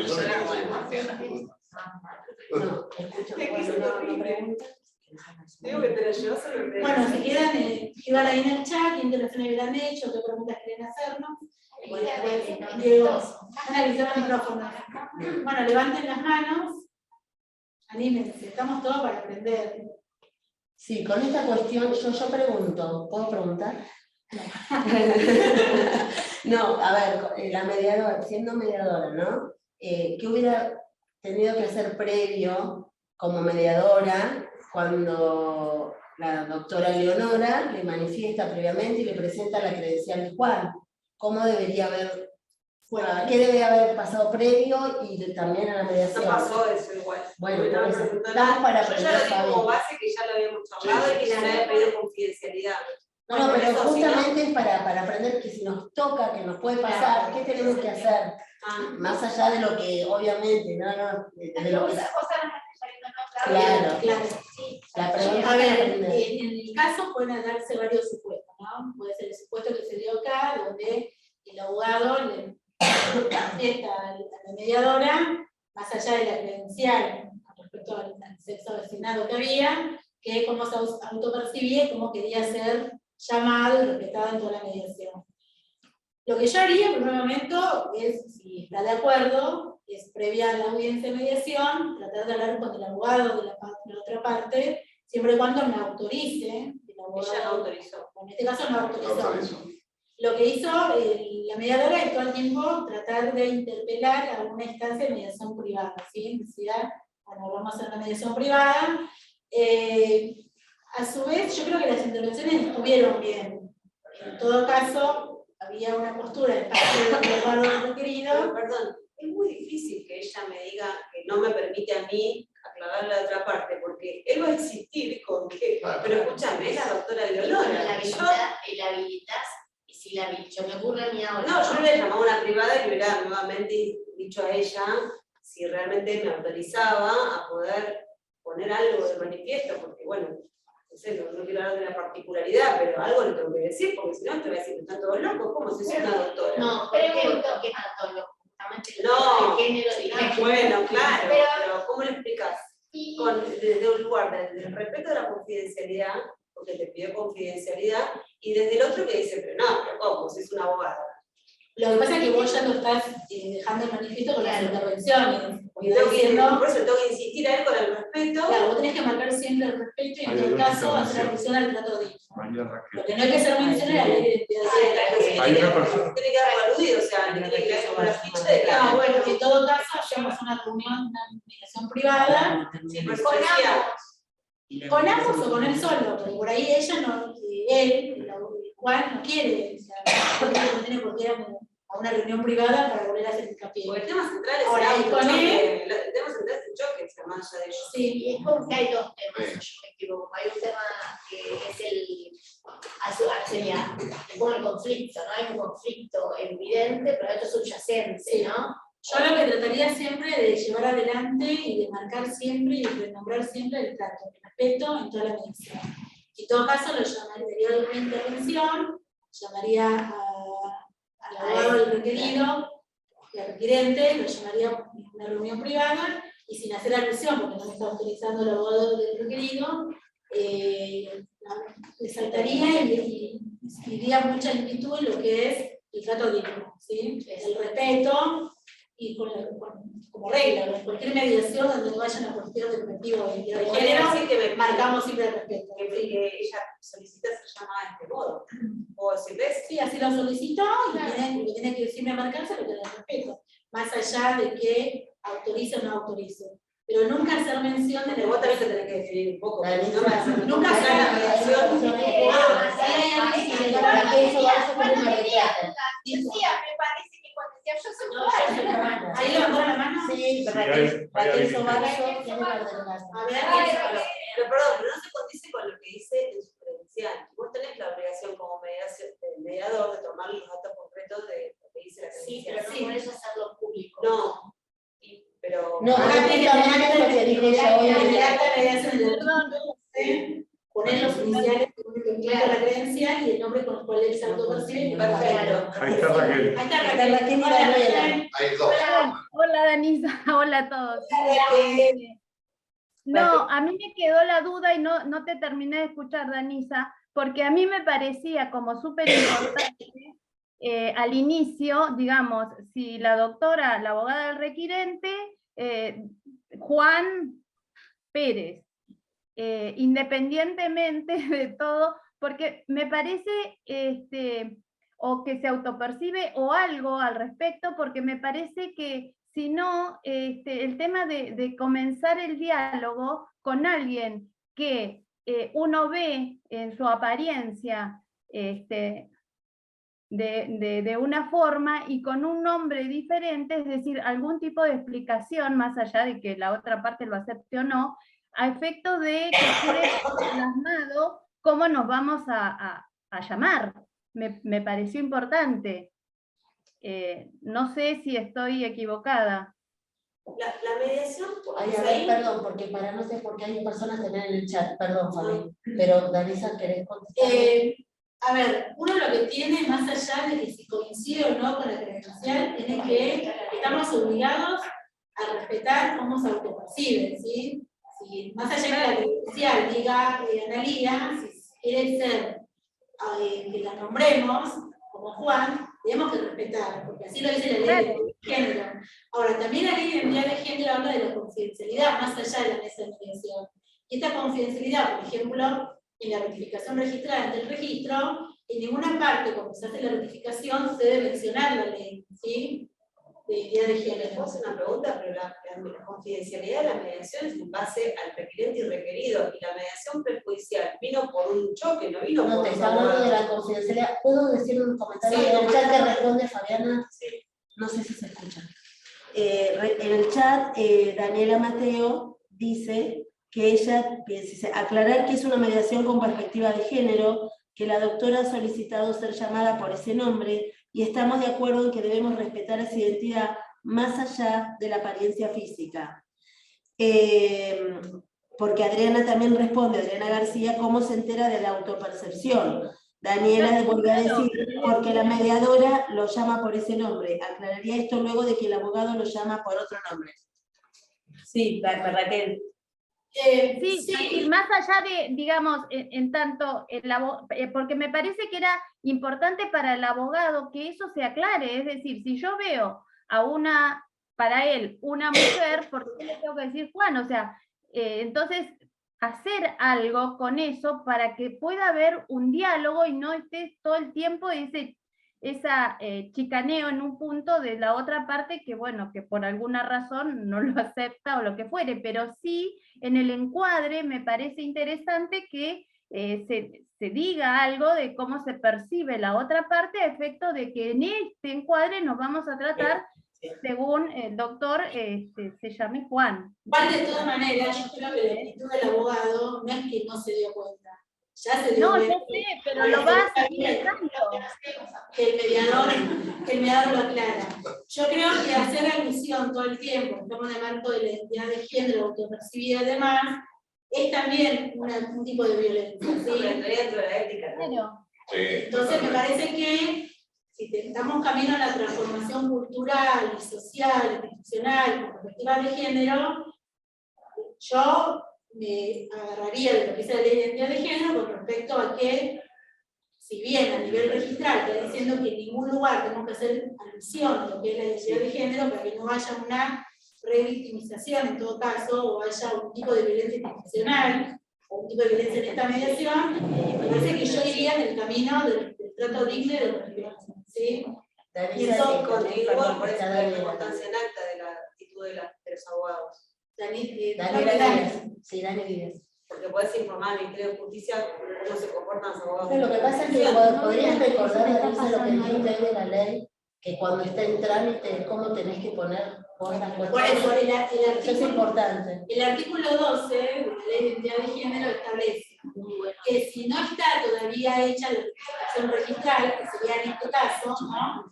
Que tuviera la rectificación registral, hubiera ido al colegio, o hubiera venido al colegio, y hubiera hecho también la rectificación en el colegio de la credencial. En el acta de mediación van a ir a pedido de Juan, siempre a pedido de Juan, las iniciales y el nombre con el cual quiere ser llamado y identificado, ¿sí? Pero queda a pedido de él. Y aclarar fecha de nacimiento y documento. De toda fecha de documento para que quede, porque cuando hacemos la rectificación registral, lo que no se rectifica nunca es el número de documento. El número de documento sigue estando. Lo que rectificamos es el nombre de pila, lo que rectificamos es la imagen y el sexo. Y el apellido tampoco se rectifica. El cambio de apellido hay otra vía que ya conocemos todos, el 18248. Acá es una cuestión de identidad de género. Sí, Dani. Yo igual después te quiero pasar algo muy interesante. Ay, para que no está silenciado. A ver si ahí está. Pero habilítalo. Ahí está. A ver, ahí. Daniela, ahí sí se escucha. Bueno, buenas tardes a todos y a todas y a todos. Bueno, no, en realidad me parece que como estaban explicando recién, de no llegar a una revictimización y que por ahí ya en el primer encuentro, digamos, presencial, cuando nos vemos todos, muchas veces no tenemos ni que aclarar, ¿no? Y cuando nosotros hacemos la presentación, preguntamos muchas veces cómo queremos que nos llamemos, por el nombre de pila, doctor, o sea, muchas veces surge naturalmente. Yo a veces pregunto a las partes, no le digo señor Domínguez, ¿no? A veces como que se da naturalmente o llamarlo por el apellido, porque según cómo se da la comodidad de la audiencia. Como hacemos también eso, ¿no? Si lo llamamos por el nombre o le preguntamos, ustedes me pueden llamar a mí Daniela, no hay problema, no me digan doctora, no me digan mediadora, si quieren me pueden llamar Daniela. ¿A ustedes cómo quieren que yo los nombre? ¿Por su nombre de pila? Bueno, cuando presentamos, digamos, bueno, acá tenemos al doctor Pedro, ¿cómo era? Pedro era, no me acuerdo. Bueno, Pedro era, ¿no? En la cartilla. Tenemos al doctor Pedro, ya ahí José, María Callejas, ya sabía que no era Pedro, no tengo que aclarar nada, digamos. Tenemos al doctor Pedro, que viene a patrocinar a la señora, bueno, no sé los nombres que habían puesto, ustedes lo habían modificado.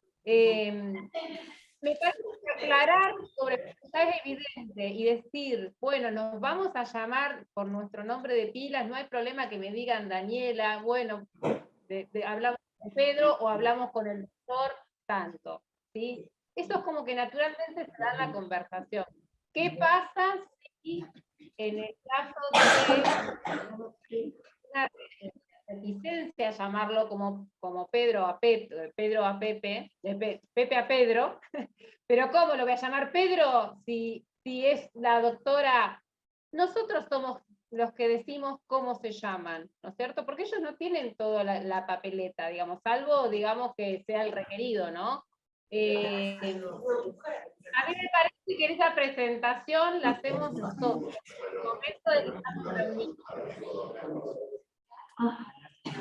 ¿Se me escucha?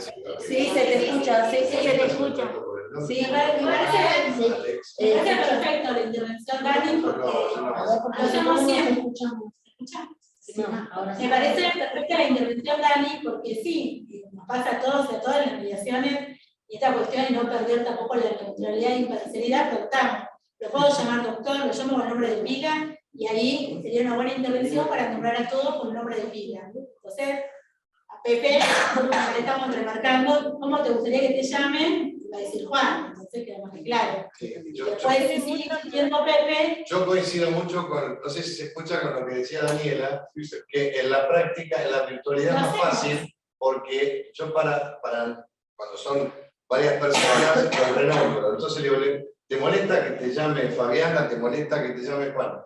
Al hacer eso como mediador o mediadora, lo que nos permite es, le estamos marcando la cancha un poco a todos los demás. Entonces le decimos, él es Juan, ella es Karina, ella es Alexia, yo soy José. Entonces ahí le estamos marcando un poquito la cancha en la virtualidad. En la presencialidad me parece ya distinto, no tenemos un cartelito lamentablemente que diga nuestro nombre, pero bueno, lo remarcamos un poco más desde el discurso de la apertura. Obviamente Fabiana lo tenía que hacer así para que mis intervenciones fueran nefastas, como creo que fueron. Pero es que de todos modos a mí me parece que puede suceder, y sobre todo con la fisonomía, aunque ella sea José, Juan, vos también. Sale el conflicto. No, que sea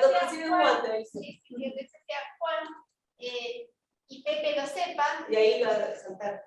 Le va a decir, Juan, vos estás muy nerviosa. Y lo va a decir a propósito a veces, o a veces porque le sale porque la ve que todavía su imagen no coincide. Sí, incluso yo creo que, o sea, Fabiana intentó, yo creo, lo veo desde la normativa también, Fabiana intentó muchas veces llevarla a privada. Y en algún momento por ahí hasta que hay que forzar la privada y decirle, bueno, los paso a privada. Sí. Listo. Sala para grupo pequeño, los paso a privada, entonces, así como alguien le decía, la legitimación la verifico yo, sí. La personalidad la verifico yo verifico credencial, yo verifico DNI, yo digo, por el artículo 12, que tenemos que decirle Juan. Y no hacerlo, doctor Pepe, es una falta. ética, que eventualmente puede ser que sea producto hasta de una denuncia. Con lo cual, me parece, lo recomiendo que llevemos las cosas de esta manera, sobre todo usted que es el requerente, y viene a plantear algo. Claro, eso lo trabajaría en una privada y una privada. Yo voy a pasar algunas cuestiones del chat. Bueno, en general todos los que van participando, que son 2 o 3 personas en esa dirección, dice, bueno, hablaría en privadas, con los abogados. Bueno, no sé si con los o con el abogado. No sabemos, ese es un diseño de proceso. No, pero ese es un diseño de proceso, es lo que decía Danisa hoy, no necesariamente porque nos enseñaron que hay que ir con uno, hay que ir con el otro.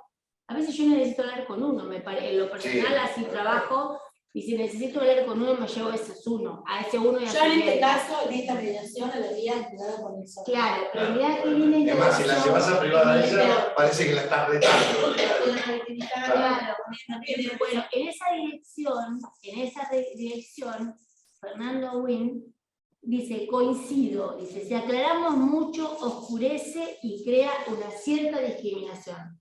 Me parece excelente me parece excelente la opción, porque podría seguir insistiendo. ¿Qué otra cuestión observaron aparte de la cuestión de identidad de género emocional? Sí, pero más que eso, ¿pudieron visibilizar la violencia? ¿Cuál? Y de ella por ella, de minimizarla en su condición de mujer, de joven, de que no sabe, de inexperta. Me pasó la primera vez que... Agarraste el otro sin saber. No. Me pasó con un abogado varón, la primera vez que tuve un divorcio, que lo llamé con esta voz, dijo, ay, doctora, usted es muy joven y es mujer, las mujeres complican todo. Saben que hace muchos años, pero así fue mi debut. Bueno, pero eso es habitual a uno, y a mí hace 2 meses, porque ya está todo, un abogado me dijo, yo estacioné en la plaza porque no podía entender que, no lo choqué, pero el abogado me decía por teléfono, por el tema de Paolo, me decía, usted es como mi mujer. Una genia que tenemos. No, viste cuando vos decís, una santa que lo cambia usted. Es sentido grande, pero fíjate, como si no sos mujer, sos como mi mujer.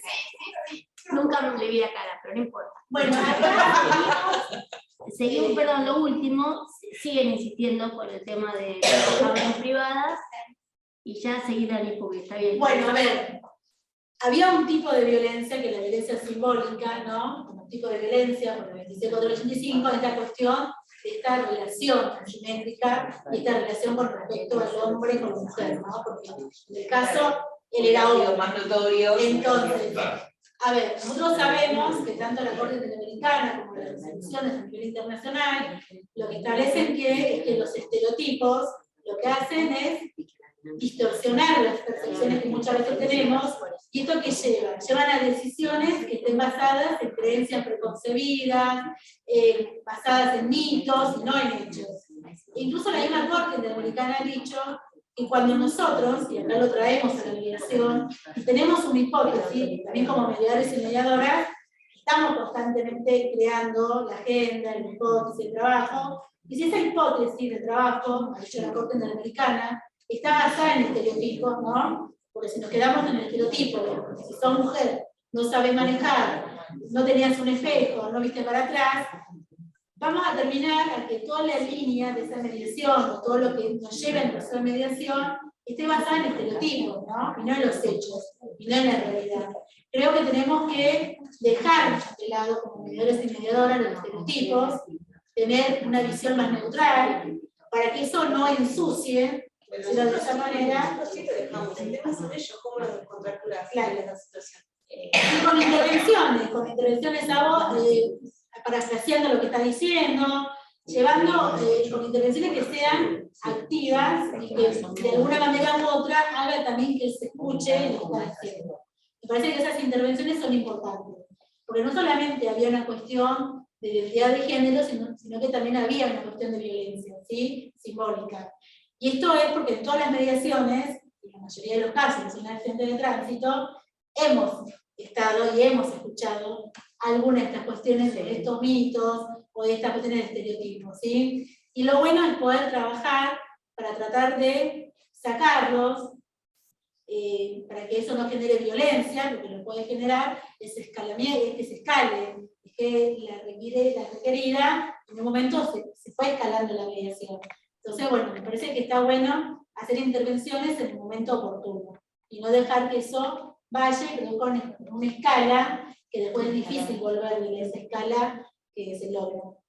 Bueno, son 8 menos 10. Bueno, mañana seguimos. Sí, a ver, solo decir para también los que estamos aquí y los que estamos en el Zoom, mañana se tratará las cuestiones prácticas de mediación familiar, va a haber preguntas para que las trabajemos también dinámicamente con los colegas, con mis amigos que están en el Zoom, así que vamos a habilitar también los micrófonos, quizás más interactivo que hoy.